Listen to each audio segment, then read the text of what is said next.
So Gabby from the Maltese Tourism Authority and Ivan from Aer Lingus, thanks so much for taking the time to chat to us. Thanks, Shane. Thank you, Shane. So I don't know, when we kind of think of Malta, sometimes we don't really think of it as that brilliant winter sun destination. Our minds automatically go to, say, Lanzarote or Tenerife. But I mean, you're famous for 300 days of sunshine. Absolutely. I think this is the stigma that we're trying to break around it. We're trying to bring around awareness of going to Malta at any time of the year is a good time to go, really. Whether it be, especially now this time of season, it's still about 17 degrees out there. We're talking about January. With February around the corner, we're looking at about 20s. So it's a perfect time to go anytime, really. And I suppose getting there is a lot easier now, Ivan. Thanks Absolutely, to your direct service. yeah. I mean, we did launch Malta as a winter destination just the back end of last year, along with 2 other routes. But Malta we're keeping on for all year round now as well. So operating 3 days a week, on Tuesday, Thursday, and a Saturday. At really nice times as well. You got like a 2 o'clock departure in the afternoon, so people from all over the country can get on that flight easily from Dublin Airport. That's great, because I know previously there were, before Aer Lingus was there, like the flight times are always at a really awkward time. Yeah, early. I mean, we just have, with different aircraft coming into the fleet, we've been optimising the utilisation of same and just use them at a nice time of the afternoon for a long-ish duration flight. It's 3 hours 45, I think, to get to Malta. So it's a reasonable length of flight.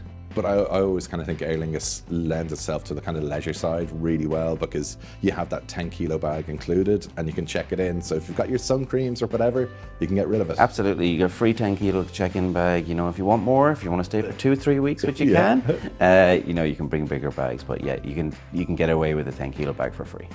So I know when it comes to Malta, there's so many amazing things to see and do. Like, I'd be a bit of a film buff, and so many huge Hollywood blockbusters have been filmed there because of its iconic architecture and everything. But not only that, you've got tons of festivals. Absolutely. The festival season is actually throughout the year, but we have a particular focus on February. This is our biggest festival, and it's taking place throughout February and encompasses the first week of March as well. We're talking about big celebrations with fancy costumes, floaties, extravagant floaties, can I just say.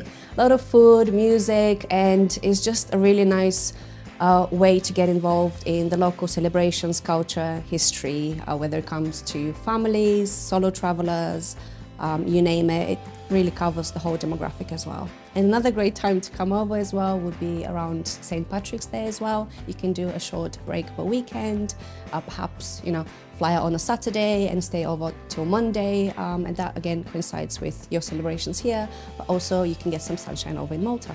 It's brilliant, and the accommodation prices are so reasonable. Absolutely, you get all sorts of ranges, so really it can be affordable for everyone. I remember I was back there a couple of years ago on a fan trip, and I was surprised that some of the beaches in the north were stunning. You tend to just see the kind of the cliff edges, but you really have those beautiful sandy beaches. Absolutely, they're dotted all around the island, really. But when it comes to the longest, biggest stretches, you're looking at exactly the northern and western part of Malta. And then, of course, with your proximity to Gozo, that's a brilliant trip for maybe a couple of nights. Absolutely, you can do both islands as twin destinations, really. Whether you choose to go over to Gozo for a day trip, or even split in half and stay over in Gozo. Mind you, Gozo and, as you know, and Malta are complete chalk and cheese destinations. So if you want to escape within the countryside, Gozo is your choice, but of course you've got easy access to Valletta as well within half an hour. So I think when you go to Gozo, it's like kind of going to the west of Ireland, maybe taking a step back in time. Yeah, it's a good comparison. And I suppose that the ferry as well over, it's so simple, and you just pay, is it on the return journey back to Malta? So you can just stroll straight onto it. Yeah, absolutely. So you've got two ways of getting there, really. One is by a ferry where you can load your car, and the other one is a foot ferry, but both leave at different points, but they don't take longer than half an hour, let's just say. So it's a very easy trip over. Brilliant. Well, Gabby and Ivan, thanks so much for taking the time out to chat to me. Thanks, Shane. Thank you, Shane.